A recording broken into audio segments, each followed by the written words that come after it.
Mari kita berdoa. Pada pagi Tuhan, kami datang kepadamu mengucap syukur dan berterima kasih karena kami masih diberikan waktu dan kesempatan oleh Tuhan untuk menikmati kehidupan, dan hari ini kami akan terus melanjutkan kehidupan kami. Kiranya apa yang akan kami lakukan pada hari ini dapat berkenan di hadapan Tuhan. Tuhan, sebelum kami melanjutkan akan kehidupan kami akan membaca dan merenungkan sebagian daripada firman-Mu. Ya Tuhan, kuasai kami, tolong hamba-Mu yang akan mewartakan firman ini, tolong hamba-Mu yang akan mendengarkan firman ini, tolong kami semua ya Tuhan, kiranya kami dapat sungguh-sungguh memahami firman ini. Dalam kasih Kristus kami berdoa. Amin.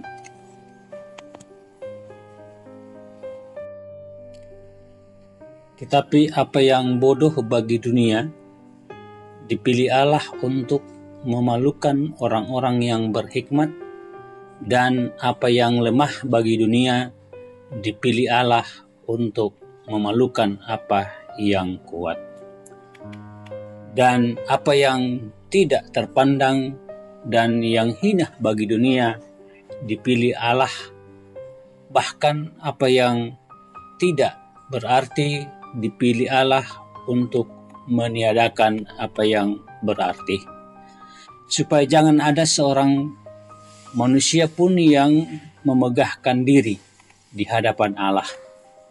Tetapi oleh Dia kamu berada dalam Kristus Yesus, yang oleh Allah menjadi hikmat bagi kita.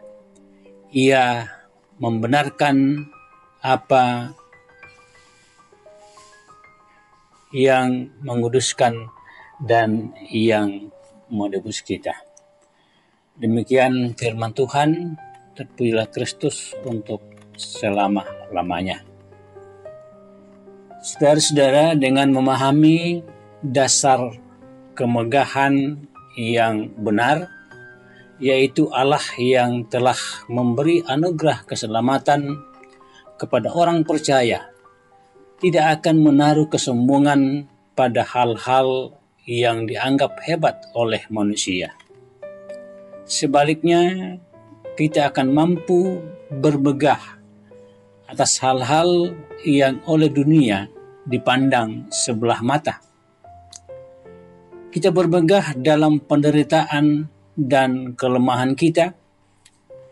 Inilah yang kemegahan yang sejati, bukan seperti kemegahan jemaat Korintus yang didasarkan pada hikmat dunia, pengaruh di bidang politik, maupun kehormatan dari sisi sosial di kota Korintus sangat diwarnai dengan ambisi terhadap kehormatan diri yang dilihat dari sisi hikmat, kuasa, dan garis keturunan. Saudara-saudara, ketika Injil pertama kali diberitakan di Korintus, orang-orang dari status yang rendah dengan cepat tertarik pada kekristenan karena menawarkan komunitas yang mau menerima orang apa adanya. Semua orang adalah sama-sama berdosa dan disatukan di dalam Kristus. Allah memakai perasaan nyaman ini sebagai jembatan untuk menjangkau mereka, sekaligus mengajarkan keunikan kekristenan sebagai sebuah komunitas. Dikala komunitas-komunitas lain berebut kekuasaan dan kehormatan, kekristenan menawarkan komunitas yang menekankan keberdosaan, ketidakmampuan, dan kerendahan. Inilah yang menjadi ciri khas kekristenan dan daya tarik pertama bagi orang-orang Kristen di Korintus. Namun ironisnya, sesudah mereka berhasil mengubah status mereka menjadi lebih baik secara sosial, mereka melupakan keunikan ini. Mereka malu terhadap Injil yang berpotensi membuat mereka tampak sangat bodoh, lemah, dan rendah di mata dunia. Orang-orang Kristen modern pun bisa terjebak pada hal yang sama. Salah satu fenomena yang harus dicermati adalah perkembangan teologi yang cukup pesat di Indonesia sekarang ini. Jemaat-jemaat orang awam dengan gampang memiliki akses yang mudah untuk belajar firman Tuhan secara mendalam. Walaupun pada dirinya sendiri, situasi ini sangat positif, tetapi dalam beberapa kasus orang cenderung menyalahgunakan hal itu. Mereka yang sudah belajar teologi secara cukup mendalam tergoda untuk memandang remeh para hamba Tuhan yang menyampaikan Injil yang terdengar sangat sederhana. Mereka berpikir bahwa keberhasilan khotbah ditentukan oleh pengetahuan teologi dan pengkhotbah. Situasi ini di satu sisi bisa membawa akibat positif. Para hamba Tuhan menjadi semakin terpacu untuk belajar. Namun di sisi lain bisa mengarah pada kesombongan intelektual. Mereka memandang semua hal yang sederhana sebagai kebodohan. Mereka menggantikan Injil atau karya Allah dengan teologi atau upaya manusia memahami karya Allah. Mereka merasa malu dan kecewa ketika mendengar khotbah-khotbah sederhana yang kurang mendalam dan cenderung pada filosofis. Saudara-saudara, semua ini harus diwaspadai oleh orang Kristen. Kita perlu mengingat kembali keadaan kita pada waktu bertobat. Bukankah kita bertobat karena pemberian Injil yang sangat sederhana itu? Bukankah Allah mau mengasihi kita sebelum kita tahu apa-apa tentang teologi?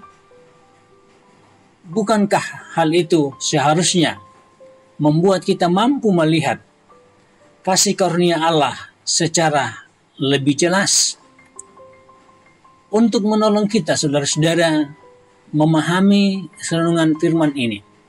Mari kita sama-sama memahami makna Natal, di mana Allah telah turun dari kemuliaannya dan rela menjadi manusia, bahkan rela untuk dilahirkan di kandang domba. Demikian firman Tuhan, terpujilah Kristus untuk selama-lamanya. Amin. Ya Tuhan, kami datang kepadamu. Kami datang bersyukur dan berterima kasih karena kami semua masih diberikan kesempatan oleh Tuhan untuk menikmati kehidupan ini. Terima kasih karena hari ini kami boleh merenungkan firman Tuhan melalui Manna Gereja Toraja Mamasa Klasis Makassar. Tuhan, terima kasih karena kami telah diberikan waktu sejenak untuk menikmati berkat Tuhan melalui manna ini. Tuhan, kami akan kembali beraktivitas pada hari ini. Kami datang kepadamu memohon Tuhan memberikan kekuatan, kemampuan, akal, hikmat, dan kebijaksanaan agar kami dapat memahami apa yang Tuhan mau berlakukan dalam kehidupan kami. Kami berdoa buat jemaat-jemaat-Mu, Gereja Toraja Mamasa sekelas Makassar, kiranya Engkau akan hadir dalam seluruh aktivitas kehidupan kami. Kami berdoa buat Gereja Toraja Mamasa, segereja atau seluruh Gereja Toraja Mamasa yang ada di Indonesia, kiranya kasih karunia Tuhan boleh melingkupi dan melindungi kami. Ya Tuhan, kami juga tak lupa mendoakan keberadaan kami sebagai bagian dari bangsa dan negara. Kami mendoakan pemerintah kami dari pusat sampai ke pelosok, biarlah pemerintah kami boleh melaksanakan tugas dan tanggung jawab. Kami berdoa buat kami sebagai umat-Mu di seluruh dunia. Kami juga datang kepadamu membawa keberadaan kehidupan kami. Tuhan, ampunilah segala dosa kami, dan terimalah doa ini yang kami bawa melalui Tuhan kami, Yesus Kristus. Amin.